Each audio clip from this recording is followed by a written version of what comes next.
혹시 오늘 문득 길을 걷다 멈춰선 적 있으신가요?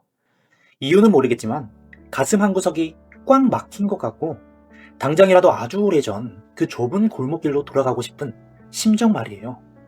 남들 보기에는 번듯한 직장, 나쁘지 않은 관계, 겉으로는 평온해 보이는 일상. 그런데 왜 가끔 침대에 누우면 가슴 한 구석이 이렇게 구멍이 난 것 같을까요? 갑자기 아주 어릴 때 맡았던 흙냄새, 엄마가 깎아주던 사과 향기, 친구들과 아무 걱정 없이 골목에서 뛰놀던 그 순간이 미친 듯이 그리워져 울컥할 때가 있습니다.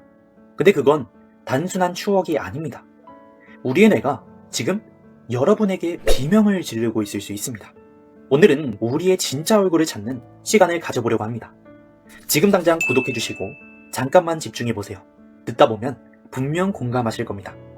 영국의 전설적인 정신분석학자이자 소아과 의사인 도널드 우즈 위니콧은 평생 수천 명의 아이와 부모님을 관찰하며 한 가지 가슴 아픈 진실을 발견했습니다.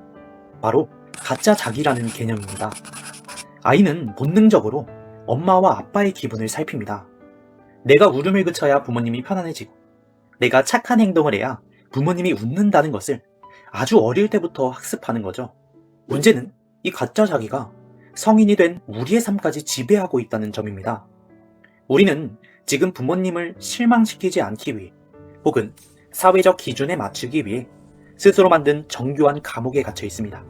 우리가 과거를 미치도록 그리워하는 건 그 가면 아래서 숨막혀 하던 진짜 자기가 이제는 나 좀 제발 돌봐줘, 이제는 나 좀 신경 써줘 라고 보내는 마지막 구조 신호일 수 있습니다. 그럼 이게 그저 심리학적인 허기일 뿐일까요? 아닙니다. 이것은 생존의 문제입니다. 미국의 정신과 의사이자 국립놀이연구소의 설립자인 스튜어트 브라운 박사는 충격적인 연구 결과를 내놓았는데요. 그는 텍사스탑 총기 난사 사건을 비롯한 수많은 강력 범죄자들의 과거를 추적했습니다. 그리고 놀라운 공통점을 발견한 거죠. 그들에게는 어린 시절 자유로운 놀이에 결핍이 있었다라는 사실입니다. 우리의 놀이는 사치가 아닙니다. 우리 뇌에 전두엽을 발달시키고 정서적 회복 탄력성을 키우는 필수 영양소입니다. 성인이 된 우리가 어린 시절을 그리워한다는 건 지금 우리의 삶에서 목적 없는 순수한 즐거움이 완전히 말라버렸다는 뜻입니다. 우리의 뇌는 지금 비상상태일 수 있다는 거죠. 오로지 살아남기 위한 생존 모드로만 풀가동되고 있기 때문이죠. 그럼 이제 그 텅 빈 구멍을 우리의 손으로 직접 채워야 할 시간입니다. 첫째, 머릿속 부모님의 목소리를 끄기. 부모님의 목소리가 잘못되었다는 건 아닙니다. 하지만 무언가 결정할 때 이건 부모님이 좋아하실까? 라는 생각부터 든다면 질문을 바꿔봐야 합니다.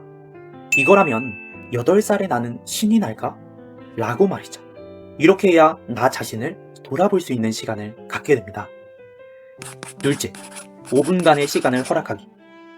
하루에 딱 5분만이라도 어른이라는 무게를 내려놓으세요. 생산적인 일은 집어치우고 어릴 때 좋아했던 유치한 만화를 보거나 벽에 낙서를 해도 좋습니다. 저는 어린 시절 드래곤볼을 굉장히 좋아했는데요. 그러한 만화를 보거나 캐릭터를 상상해봐도 좋겠죠. 이때 우리 뇌의 보상 회로는 즉각적으로 활성화되며 굳어있던 마음의 근육을 이완시킵니다. 셋째, 내면 아이에게 편지를 쓰세요. 성인이 된 우리가 과거에 불안했던 나에게 손을 내미는 겁니다. 많이 외로웠지? 이제는 괜찮아. 내가 너를 끝까지 지켜줄게. 이 말 한마디는 뇌의 공포 중추인 편도체를 진정시키는 가장 강력한 치유제가 되어줍니다. 어린 시절이 그리운 건 우리가 약해서가 아닙니다. 더 행복해질 자격이 있다는 우리 영혼의 가장 건강한 외침입니다.